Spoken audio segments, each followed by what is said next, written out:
Soyez les bienvenus, chers amis, ce soir dans cette église Saint-Hilaire, donc pour cette deuxième conférence de Carême qui nous permet de célébrer cette année les 1700 ans du Concile de Nicée, donc en 325. Pardon pour ceux qui peut-être la semaine dernière sont arrivés contre une église fermée, mais vous saviez que nous avions décalé, ou on n'est peut-être pas bien vu, décaler cette conférence, la première conférence de Carême à Jeanne d'Arc le samedi pour permettre que nous puissions participer en grand nombre à l'appel décisif des catéchumènes dans la cathédrale. Ça me semblait juste pastoralement et ecclésialement parlant que je puisse participer à cette messe de l'appel décisif, notamment parce que nous aurons la joie de donner les 3 sacrements de l'initiation chrétienne le matin de Pâques dans l'abbatiale Saint-Ouen à plus de 30 adultes. Et donc, j'étais content d'être avec eux pour manifester ma joie d'entendre l'archevêque les appeler par leur prénom. Voilà, si donc ce soir, nous sommes dans cette église Saint-Hilaire. Ça va, vous m'entendez bien? Pour donc parler de ce thème de Nicée et l'arianisme. En introduction, je voudrais en quelques mots vous parler juste de concile, histoire de l'Église, histoire du concile.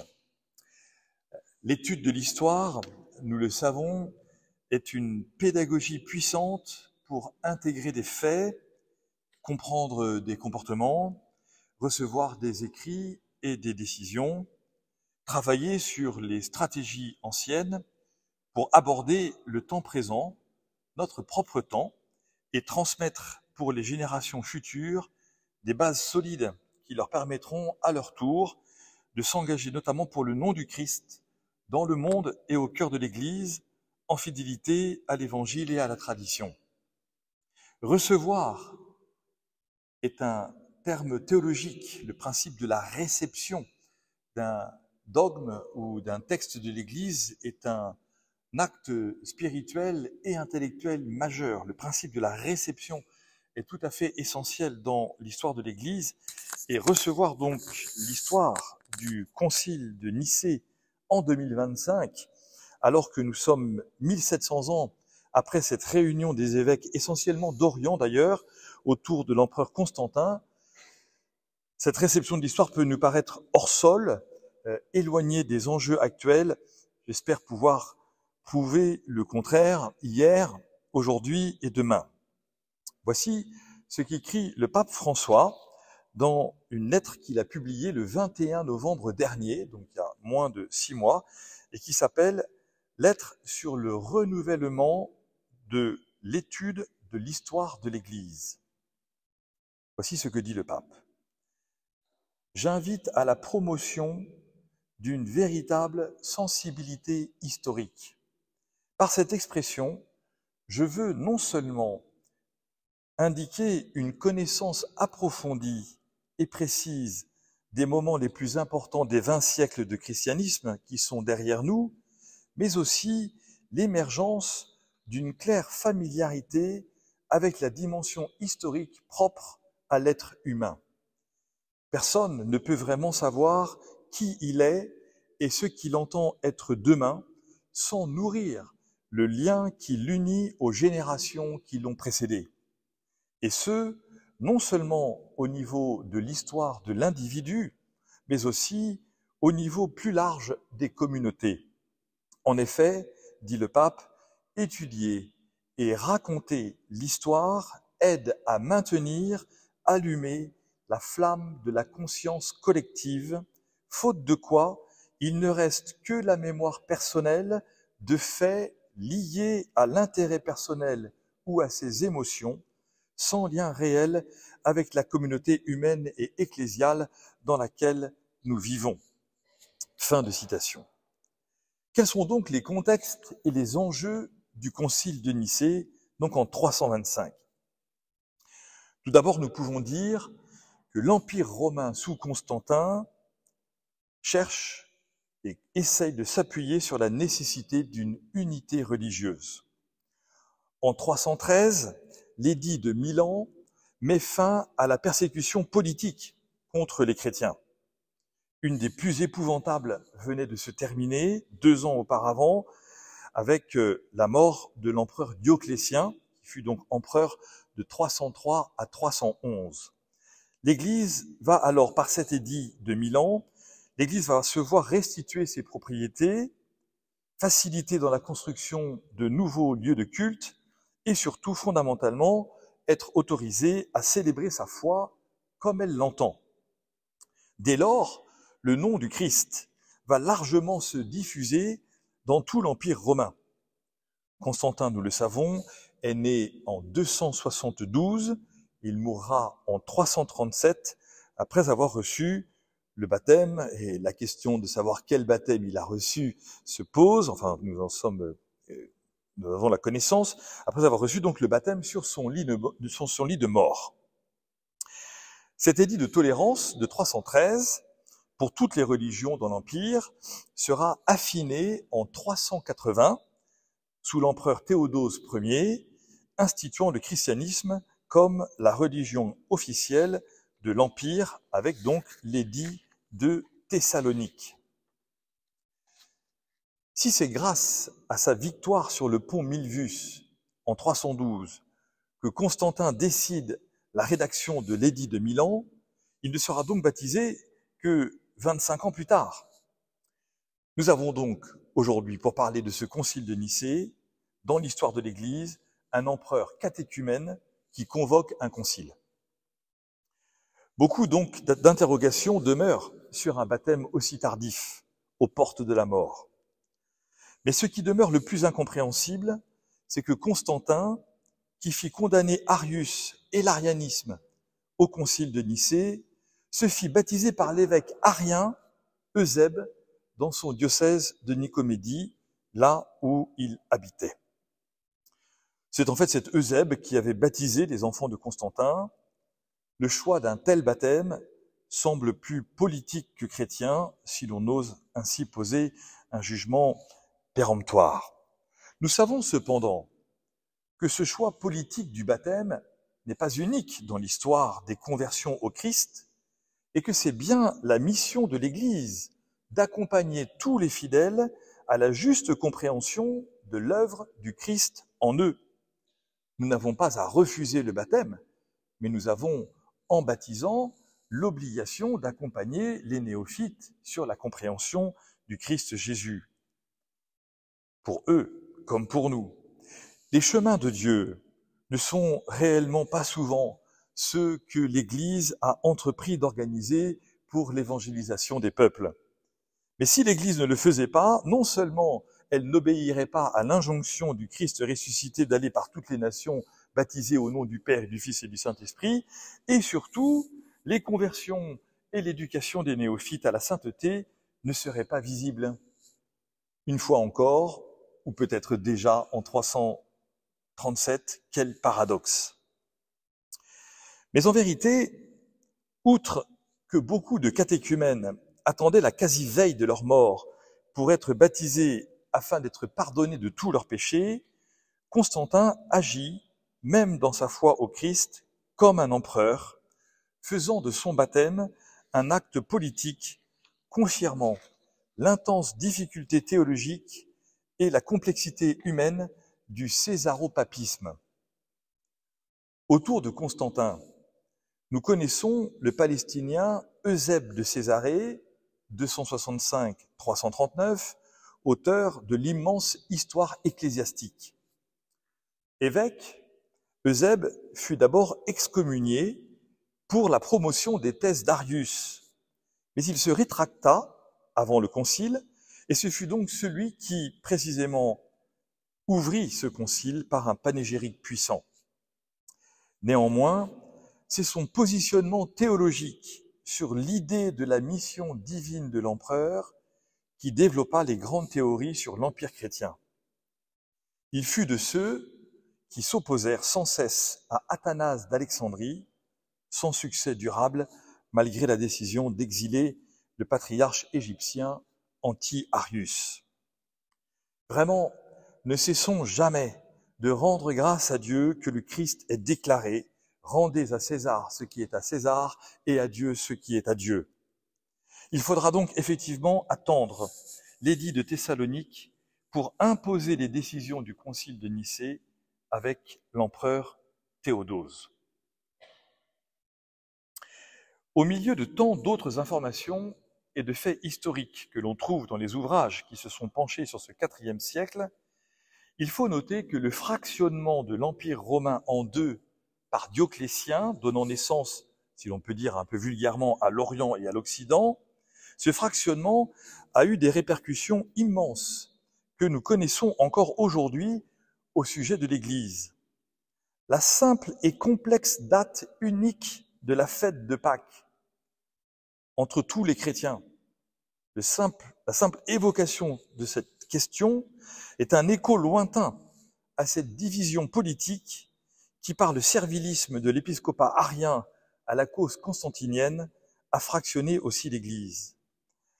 À chercher le prestige politique, l'Église s'est toujours fourvoyée dans des situations inextricables, dramatiques et scandaleuses.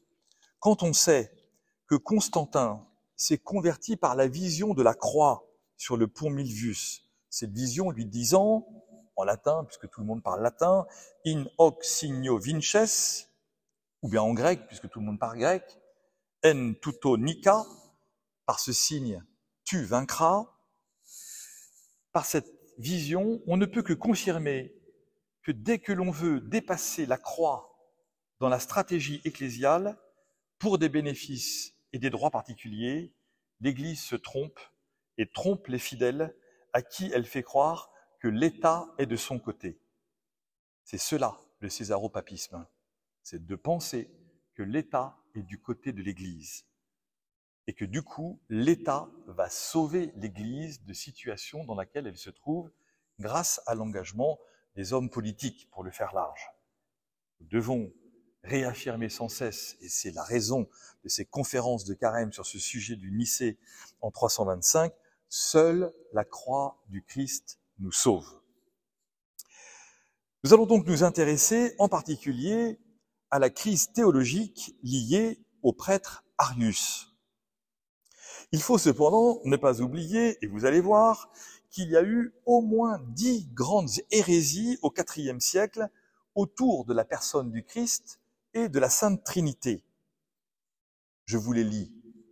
Les Ariens, les Pneumatomaques, les Sabéliens, les Apollinaristes, les Nestoriens, les Origénistes, les Manichéens, les Donatistes, les Pélagiens et les Priscillianistes. Facile, tout ça on le connaît. Il est bon, il me semble, ce soir, de définir en quelques mots chacune de ces hérésies pour bien comprendre les enjeux théologiques de cette période et pourquoi il a fallu effectivement un concile pour trancher la question. En effet, ce ne sont pas que des personnes singulières comme Arius qui ont développé ces idées, mais ce sont des écoles de théologie, formant des théologiens, des pasteurs et influençant par conséquence des communautés entières de chrétiens. 2 écoles à l'époque eurent en particulier la mission de répondre à ces controverses, l'école d'Antioche et l'école d'Alexandrie. Je ne fais que les citer pour ne pas complexifier le sujet, que je vois déjà intense. Revenons en quelques mots sur ces 10 hérésies du IVe siècle.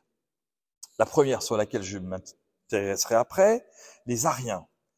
Les Ariens, donc les disciples d'Arius, nient la divinité du Verbe, le Christ. C'est donc la ruine de l'incarnation et de la rédemption.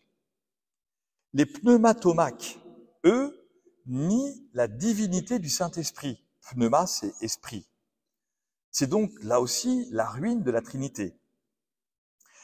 Les Sabéliens, qui sont les disciples du prêtre Sabellius, affirment, eux, que les personnes divines ne sont pas des réalités, mais des modalités. Il y a un seul Dieu qui se présente sous plusieurs formes.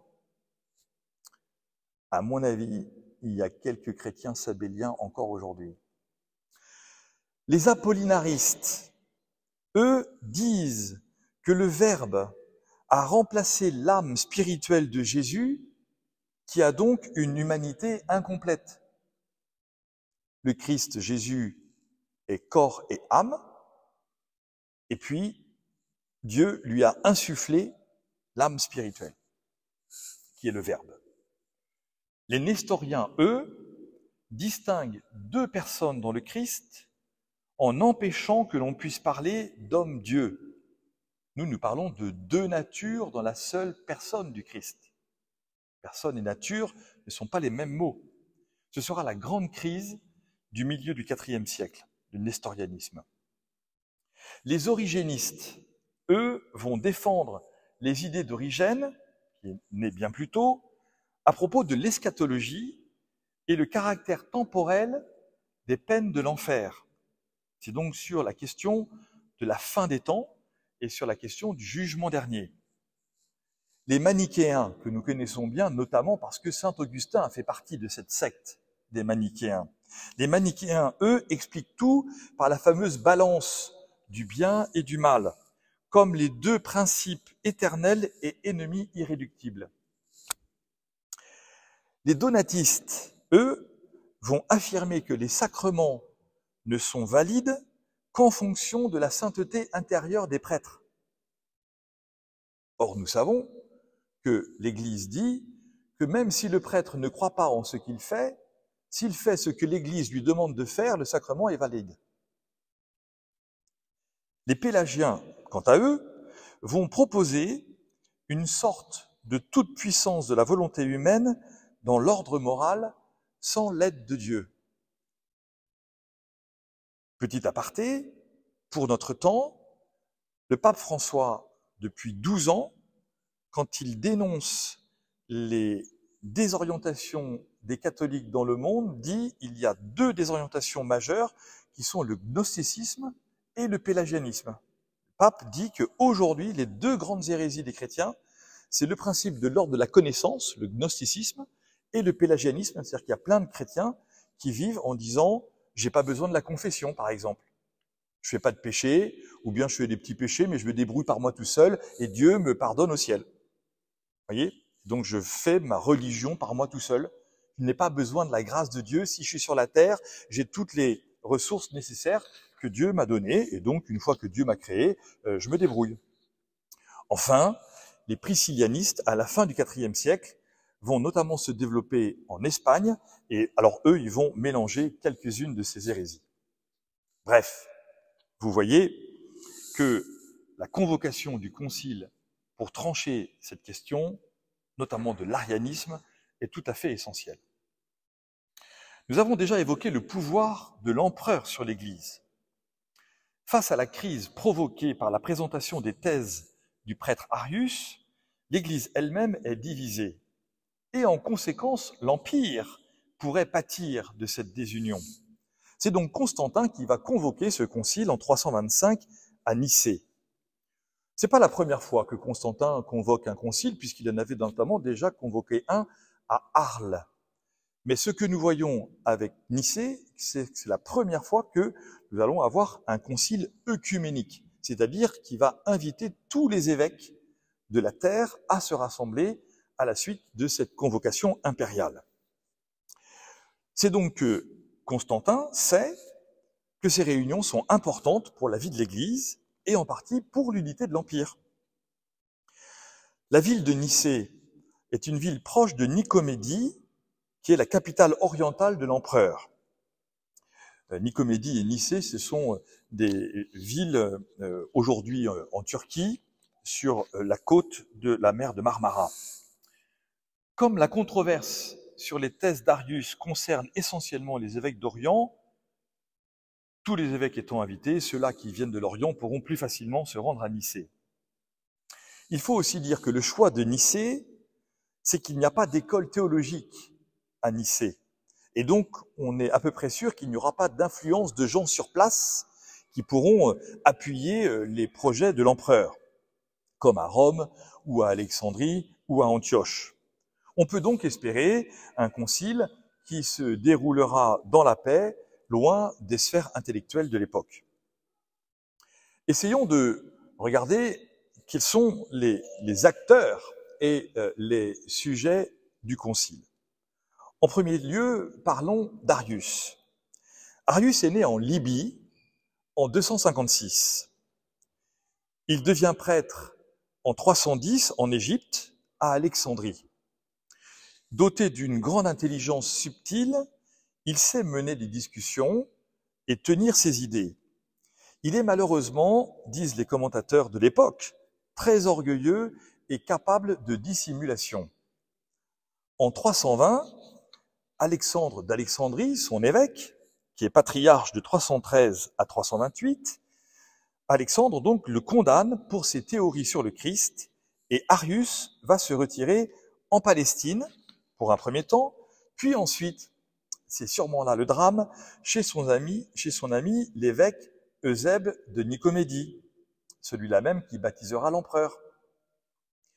En 325, Arius est condamné avec ses thèses et exilé dans l'Illyricum, la région de naissance de Constantin, qui sont les Balkans actuels. On se promène, hein. Après avoir essayé de revenir à Alexandrie, le temps du propre exil du patriarche Athanase, qui parvient à le lui refuser, Arius va essayer d'intégrer le clergé de Constantinople. Prêt d'y entrer triomphalement en 336, il meurt subitement avant d'y arriver, et Athanase va alors écrire à Sérapion « Toutes ses entrailles se répandirent », reprenant les paroles de saint Luc pour décrire la mort de Judas dans les Actes des Apôtres au premier chapitre. Entre les quelques écrits d'Arius, les décisions du concile et les nombreuses lettres des évêques et théologiens de l'époque, il est assez aisé de connaître sa doctrine. Pour Arius, puisque Dieu est unique et inengendré, il ne peut communiquer sa substance. Donc, tout le reste de l'univers est créé ex nihilo, à partir de rien, par la volonté de Dieu. Le Verbe de Dieu est donc un intermédiaire temporel entre Dieu et les hommes. Il y a donc pour Arius un temps où le Verbe n'existait pas. En conséquence, le Verbe est créé, il est engendré. S'il est créé, ce Verbe, c'est qu'il a la possibilité de pécher. Mais Arius dit que bien qu'inférieur à Dieu, la droiture de vie du Verbe l'a préservé de la faute. Voilà les grandes thèses d'Arius. On va encore un peu préciser. Ces thèses ariennes n'auraient probablement jamais pu se diffuser sans le considérable appui qu'Eusèbe de Nicomédie, donc l'évêque intrigant et politique, décida de leur donner. Cela serait alors resté dans le diocèse d'Alexandrie comme un conflit théologique rapidement réglé.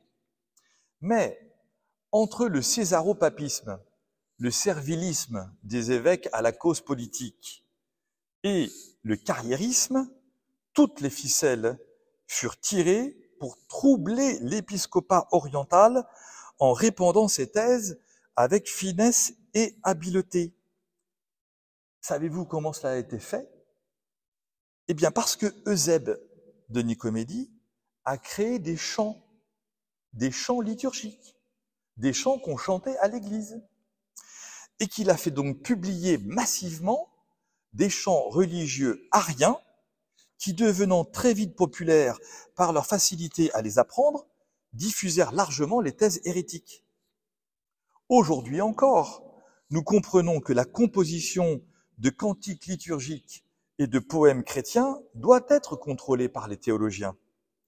C'est ainsi que dans les temps qui sont les nôtres, il faut bien que je vous parle un peu de ce qui se passe pour nous, la commission francophone de la liturgie a récemment fait retirer des cantiques populaires, comme celui qui disait « Si tu dénoues les liens de servitude, Jésus-Christ plus jamais ne sera mort. » Ce n'est pas nous qui, par nos actions, empêchons le Christ de mourir. On comprend implicitement ce que veut dire l'auteur, mais le lien de cause à effet, si tu délies les liens de servitude, Jésus-Christ ne mourra plus, est une erreur théologique grave. La vigilance liturgique pour nos assemblées est véritablement essentiel. Et il est vrai, par ailleurs, reconnaissons-le, que les idées d'Arius sont plus simples à présenter finalement que la vérité complexe de l'Évangile dans sa présentation, parce que elle affirme les deux natures humaines et divines du Verbe de Dieu, le salut que le Christ apporte à l'humanité et la rédemption pour la vie éternelle que seul il peut nous offrir en raison de son obéissance au Père, par amour, dans la grâce de l'Esprit Saint.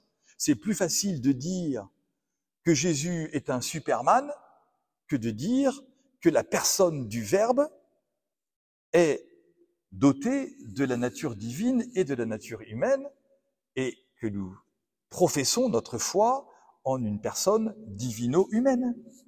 C'est quand même plus simple de dire il y en a deux, il y en a un qui vient dans l'autre, et puis il essaye de l'aider à ce qu'il se débrouille bien dans sa mission. Sauf que ça n'est pas le christianisme.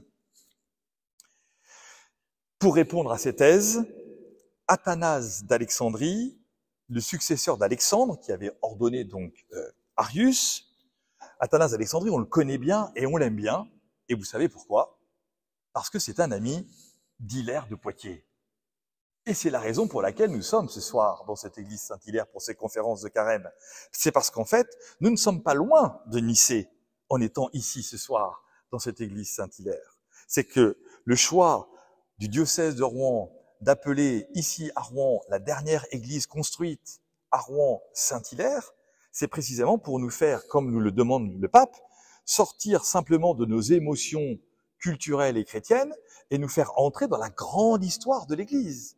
Or, la grande histoire de l'Église du diocèse de Rouen et de l'Église en Gaule est liée notamment avec l'exil d'Hilaire de Poitiers à Alexandrie chez son ami Athanase, où ils ont pu tous les deux travailler en grec et en latin la théologie catholique du dogme du Nicée, puis de Nicée-Constantinople. Donc, parler ici d'Athanase dans l'Église Saint-Hilaire en 2025, alors que nous sommes en 325, moi je trouve ça absolument magnifique, providentiel, et je rends grâce à Dieu de votre présence ici. Donc, bref, notre ami Athanase d'Alexandrie va répondre aux thèses d'Arius en utilisant une expression fondamentale issue de la philosophie platonicienne. Cette expression, c'est homoousios, qui veut dire, en grec, de même nature, que nous avons corrigé récemment, et c'est une bonne chose, dans le Je crois en Dieu de Nicée-Constantinople par consubstantiel. Nous ne disons plus dans le credo en langue française que le Christ est de même nature que le Père. Parce que, en fait, de même nature ne dit pas ousios, ça dit natura, et ça ne dit pas la substance. Donc il était courageux de la part des évêques francophones du monde de reprendre une traduction plus compliquée que d'utiliser une traduction plus simple en pensant que les gens auraient plus de facilité à croire. Sauf que c'était tombé dans les thèses ariennes, puisque Arius a voulu faciliter la compréhension du Christ et du christianisme. Donc nous disons en 2025 à la suite des évêques qui sont successeurs des apôtres, donc successeurs des évêques du concile de Nicée, qu'il sera toujours plus aisé de choisir la complexité que de choisir la simplicité. Quand bien même cela nécessite des conférences qui, je le vois bien, à 17h un dimanche après-midi, sont quand même un peu ardues. Mais c'est notre choix. Et ce choix, vous le verrez dans ma conclusion, je l'espère, nous donne de pouvoir comprendre des réalités tout à fait essentielles pour notre temps. Bref, homoousios, H-O-M-O-O-U-S-I-O-S. Ce mot, de même substance, avait déjà été employé au IIIe siècle pour lutter contre les thèses de l'hérétique Paul de Samosate. Athanase va clarifier le terme pour parler du Christ Jésus, Verbe de Dieu. C'est une audace théologique majeure pour la vérité de la foi au Christ Sauveur, parce que c'est décidé désormais que les termes non bibliques peuvent entrer dans la définition du dogme, et que même des termes philosophiques n'appartenant pas à la tradition chrétienne peuvent être utilisés à la condition que leur définition soit claire pour définir le dogme chrétien. L'enjeu est majeur.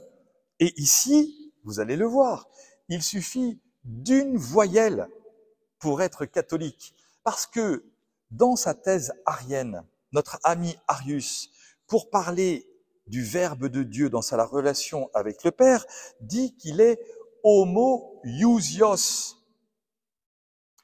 Et nous disons que le Verbe de Dieu est homoousios. Homoousios, c'est similaire mais pas identique. Homoousios, c'est de même substance au Père créateur. Athanase répond en affirmant que le Verbe de Dieu est homoousios, consubstantiel au Père.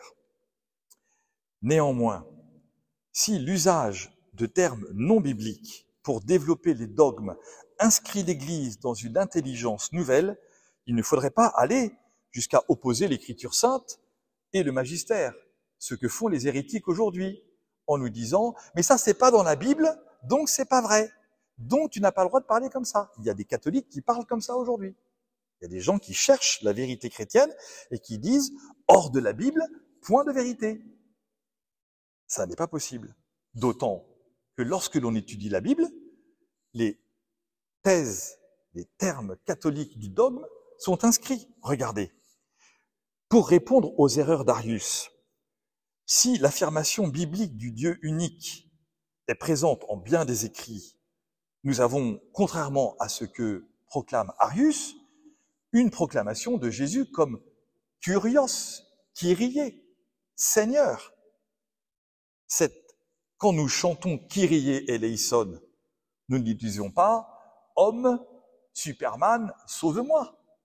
Nous disons « Toi, Dieu, Verbe inengendré, sauve-moi ». Quand saint Paul écrit aux Romains en disant « Si tu affirmes de ta bouche que Jésus-Christ est Seigneur, tu seras sauvé », c'est bien l'affirmation de la divinité du Christ. Saint Jean, dans son prologue que nous lisons tous les ans à la messe du jour de Noël, nous dit « Le Verbe s'est fait chair et il a habité parmi nous ». Jean 1 au verset 14. Donc nous affirmons la divinité du Christ, bien sûr, pas simplement avec des termes philosophiques, mais aussi en lisant l'Écriture sainte. Continuons. Parce que dans cette même phrase, nous avons « lumière née de la lumière ». Pour dire au concile de Nicée que le Verbe de Dieu est lumière née de la lumière, le concile va conjuguer deux versets bibliques. Le psaume 27 d'abord, « Le Seigneur est ma lumière et mon salut ». Puis, dans Jean au chapitre 1, une fois encore le prologue, le Verbe était la vraie lumière qui, en venant dans le monde, illumine tout homme. Lumière née de la lumière est donc une expression magnifique qui vient accomplir, comme le dit le Christ de lui-même, l'écriture de l'Ancien Testament par lui. Il vient non pas abolir l'Ancien Testament, mais l'accomplir. Enfin, juste pour qu'on comprenne, quand nous disons que le Christ est Dieu né de Dieu, les évêques de Nicée vont rappeler les deux grandes formules trinitaires du Nouveau Testament que nous utilisons encore aujourd'hui dans toutes les liturgies quasiment quotidiennes. Ces deux grandes formules qui terminent la seconde lettre de saint Paul aux Corinthiens et l'évangile de saint Matthieu, que la grâce du Seigneur Jésus-Christ, l'amour de Dieu et la communion du Saint-Esprit soient toujours avec vous. 2 Corinthiens 13, 13. Et puis, la finale de l'évangile de Matthieu, allez de toutes les nations, faites des disciples, baptisez-les au nom du Père et du Fils et du Saint-Esprit, apprenez-leur à garder tout ce que je vous ai commandé, et moi je suis avec vous tous les jours jusqu'à la fin du monde. Matthieu 28, 19, 20. Nous pouvons donc vraiment rendre grâce à Dieu que le vieux patriarche Alexandre ait reconnu chez le jeune diacre Athanase ses capacités intellectuelles et spirituelles. C'est à lui qu'Alexandre va confier le soin de répondre finement à Arius jusqu'à son excommunication dans son diocèse en 324. À Nicée, d'ailleurs, dès l'ouverture du concile, il sera autorisé aux évêques ariens de venir présenter leur thèse, puisque le but est de prendre une décision. Dès la première séance, Athanase décrit la cacophonie des hérétiques, ajoutant à la confusion théologique et confirmant le risque majeur de désunion de l'Église sur ce sujet.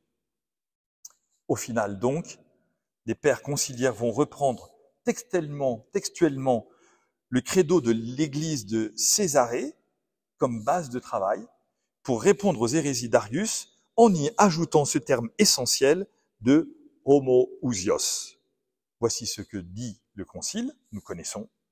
Nous croyons en un seul Seigneur Jésus-Christ, Fils unique de Dieu, engendré du Père avant tous les siècles, lumière née de la lumière, vrai Dieu né du vrai Dieu, engendré, non pas créé, consubstantiel, homoousios au Père. C'est probablement grâce au conseiller théologique de Constantin, Osius de Cordoue, qui est né en 256 et mort en 357, centenaire, que ce terme sera intégré dans la profession de foi du concile de Nicée. 50 ans plus tard, au concile de Constantinople, les évêques confirmeront son usage. Osius, persécuté pour sa foi en Espagne, avait obtenu les faveurs de Constantin pour être protégé. C'est à lui qu'il donna alors la charge d'établir le calendrier des séances du concile de Nicée ainsi que les sujets à aborder. Convaincu que l'orgueil d'Arius et de ses partisans ne pourrait être battu, ni qu'ils reviendraient sur leur décision, Osius décida que ceux qui ne signeraient pas la profession de foi du concile seraient condamnés par l'exclusion de l'Église. Et au final, seuls 3 évêques n'ont pas signé le concile de Nicée. À propos du pape, me direz-vous, vous n'en avez pas encore parlé. Le pape du concile de Nicée, c'est Sylvestre. Sylvestre, lui, il ne participe pas au concile, probablement parce qu'il est malade, mais il envoie 2 légats, Vitus et Vincentius. Et le pape approuve les décisions du concile. Personnellement, j'aime réciter la profession de foi de Nicée-Constantinople le 31 décembre de chaque année pour rendre grâce à Dieu de la foi catholique en Orient comme en Occident. Cela donne à l'actuel dernier jour de l'année civile une dimension très particulière. Ce premier grand concile de l'histoire a rassemblé en 325 près de 250 évêques, selon les sources les plus fiables. Avec leurs collaborateurs, on estime donc l'assemblée conciliaire à Nicée à près de 2000 personnes. On imagine l'organisation pour l'accueil de chacun des participants, aussi bien pour la logistique du logement, de la nourriture, etc., mais surtout pour la prise de parole. Pour terminer ce soir, il serait dommageable dans mon propos de ne pas évoquer la question de la date de la célébration de Pâques. Je l'ai un tout petit peu dit au début de mon intervention. Parce que cette question a été décidée au concile de Nicée en 325. Or, ce sujet, nous le savons, nous divise encore entre les orientaux et les occidentaux, puisque nous n'avons pas le même calendrier. Même si cette année, en 2025, les calendriers catholiques et orthodoxes vont heureusement, sans effort de la part de personne, permettre de célébrer la résurrection du Christ à la même date. Les orientaux, en effet, vous le savez, célèbrent la Pâque du Christ le même jour que la Pâque juive, le 14 Nissan. Et les occidentaux célèbrent la Pâque du Christ le dimanche suivant la Pâque juive, le dimanche après la Pâque juive. Si l'enjeu est liturgique en 325 comme aujourd'hui, il est aussi très pratique et même étonnamment très actuel, puisque à l'époque, le drame n'est pas tant de célébrer Pâques le même jour que de jeûner en même temps pour se préparer à la fête de Pâques. Si l'enjeu est liturgique, il est aussi donc très pratique, puisqu'il il y a cette question du jeûne. Au début du IIe siècle déjà, notre ami Irénée de Lyon avait obtenu que le pape Victor n'excommunie pas les chrétiens d'Asie à cause de ce sujet. Il était parvenu, notre bon Irénée qui est donc celui qui est faiseur de paix, comme le dit son prénom en grec, c'est irénique, d'accord? Il était parvenu à dire au pape que ce n'est pas le jeûne qui fait la résurrection du Christ, et que l'enjeu est bien plutôt la proclamation unique de ce fait. Au concile de Nicée, donc, il fut décidé d'harmoniser la fête de Pâques entre les patriarcats de Rome et d'Alexandrie. Si cela ne dura pas, il faut tout de même maintenir l'espérance que si cela fut déjà réalisé entre les orientaux et les occidentaux, il y a donc bien un sujet qui peut être abordé en vue de l'unité de l'Église. Conclusion. 2 enjeux de Nicée dans l'histoire.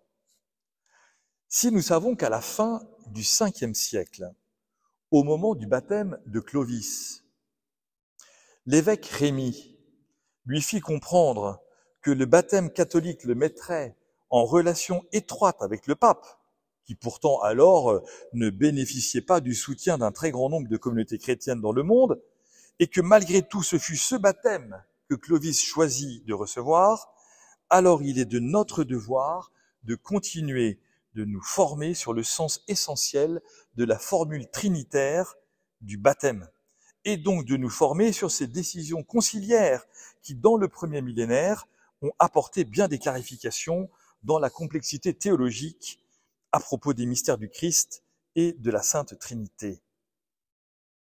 2e sujet dans l'histoire, pour nous, aujourd'hui. Si nous comprenons que la société française, et même mondiale, mais dans ces cas-là, est-ce que c'est une société, c'est encore un autre sujet.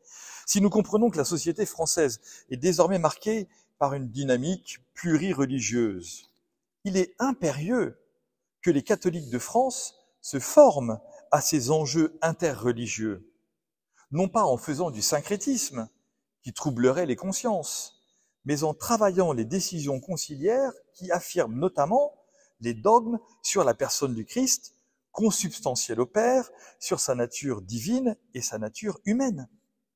Quand de très nombreuses personnes nous interrogent sur la Trinité et sur la mort du Christ en croix, leurs objections sont quasiment toujours liées, même si elles ne le disent pas exactement ainsi, à la consubstantialité trinitaire.